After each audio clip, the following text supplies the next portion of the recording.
હે ભાઈ વાઈફાઈ નો પાસવર્ડ તે બદલાવ્યો હે? મારામાં નેટ પૂરું થઈ ગયું, મારે ફૂલ ઇમરજન્સી કામ હતું. હા મેં બદલાવ્યો હે. આ પણ કા બદલાવ્યો પાસવર્ડ તે? યાદ છે ઓલા મહિને મારું નેટ પૂરું થઈ ગયું હતું ને તે પાસપોર્ટ બદલાવ્યો હતો? યાદ છે? યાદ છે? યાદ છે ને?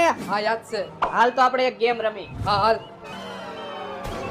ધ્યાનથી સાંભળજે મારી વાત. તું હે ને હવે નાનો ભાઈ હો અને હું તારો મોટો ભાઈ હોઉં. હા હા. અને હવે તું હે ને મારી પાસે વાઈફાઈ નો પાસપોર્ટ માંગજે.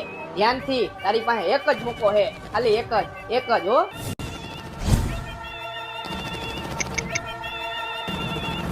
હા ભાઈ ઓલો વાઈફાઈ નો પાસવર્ડ તે બદલાવ્યો તો? હા ભાઈ ઓલો વાઈફાઈ નો પાસવર્ડ તે બદલાવ્યો તો? હા ભાઈ ઓલો વાઈફાઈ નો પાસવર્ડ તે બદલાવ્યો તો? હે ભાઈ હા સંભળાય એ બેરો નથી હું, મેં જ ફેરાયો હે પાસપોર્ટ. તારાથી થાય નહીં, કરી લે જા. ભાઈ ઓલો એનિમલ વાળો સીન હતો. તારા એનિમલ ની તો એક બે ને ત્રણ.